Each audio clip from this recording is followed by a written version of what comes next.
Praise the Lord. The best wishes to you and your family members in the name of God. దేవుని నామమునకు మహిమ కలుగును గాక. దేవుని నామం పేరిట మీకును మీ కుటుంబ సభ్యులందరికీ శుభాభివందనములు. ఈరోజు దేవుని వాగ్దానము టుడే గాడ్స్ ప్రామిస్. మేలు చేయనుద్దేశించుచున్నాను గనుక భయపడుకుడి. జకరియా గ్రంథం 8వ అధ్యాయం 15వ వచనం.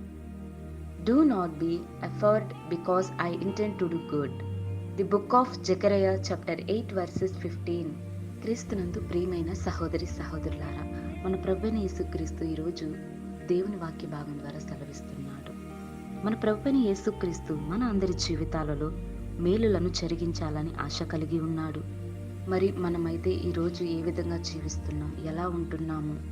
ఆయన దృష్టికి యథార్థంగా జీవిస్తున్నామా? ఆయన దృష్టికి హృదయపూర్వకంగా ప్రార్థనలు చేసేవారముగా ఉంటున్నామా? అయితే ఒక్కసారి పరిశీలన చేసుకోవాలి. మరి కొంతమంది అయితే వారందరి జీవితాలలో పాపములను చేస్తూ లోక సంబంధమైన కార్యాలను చేస్తున్నారు. మరికొందరు శ్రమల చేతను, వ్యాధి బాధల చేతనను, కష్ట నష్టాల చేతలో దిగులు కలిగి బాధపడుతున్నారా? అలాంటప్పుడు దేవుని యందు మీరు విశ్వసించాలి, దేవునిని ఆశ్రయించాలి. అందుకే దేవుడు ఈరోజు ఈ వాక్య భాగం ద్వారా దేవుడు మనతో నిశ్చయముగా సెలవిస్తున్నాడు. మేలు చేయనుద్దేశించుచున్నాను గనుక భయపడుకుడి అని దేవుడు మనతో నిశ్చయముగా మాట్లాడుతున్నాడండి.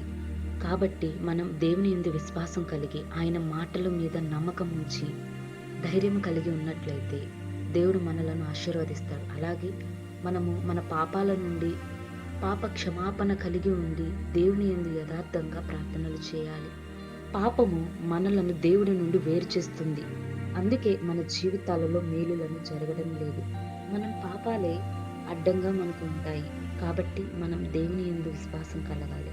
ఆయన సన్నిధిలో యథార్థ హృదయంతో ప్రార్థన చేసి పాపములను విడిచిపెట్టి పాప క్షమాపణ కలిగి ఉండే విధంగా మనందరం కలిసి ప్రార్థన చేద్దాం. ప్రార్థన. కృపా సత్య సంపూర్ణుడమైన మా యేసయ్య, నీకు వందనములు, స్తోత్రములు దేవా. ఈరోజు ఈ వాక్యం ద్వారా మా అందరి జీవితాలలో నీ యొక్క ఆశ్చర్యకరమైన మేలులను జరిగిస్తున్నందుకు వందనములు ప్రభువా. అదేవిధంగా ప్రభువా, ఎందరైతే పాపములో పడి శ్రమల చేతనో వ్యాధి బాధల చేతల్లో బాధపడుతున్న వారందరినీ మీరు దర్శించండి. వారందరి జీవితాలలో మేలులను జరిగించండి. వారి పాప క్షమాపణ నుండి వారిని విడిపించండి. ప్రభువా, మా జీవితాలలో మేలులు జరగాలంటే మాకు పాపములు మీ అడ్డంగా ఉన్నాయి ప్రభు. ఆ పాపముల నుండి మమ్మలను విడిపించండి. నీ త్రోవలో నడిచే విధంగా నీ వాక్య సన్నిధిలో నీ వాక్యాన్ని ధ్యానిస్తూ నిన్ను ఆరాధించుకునే ధన్యతను మాకు దయచేయండి. ఎందరైతే ఈ వాక్యం వింటున్నారో వారందరి జీవితాల్లో మేలులను జరిగించండి. అలాగే వారందరినీ ఆశీర్వదించండి. నీ ఆశీర్వాదమును, నీ క్షేమమును మా అందరి జీవితాలలో దయచేయమని యేసు నామమున ప్రార్థిస్తున్నాం తండ్రి. ఆమేన్.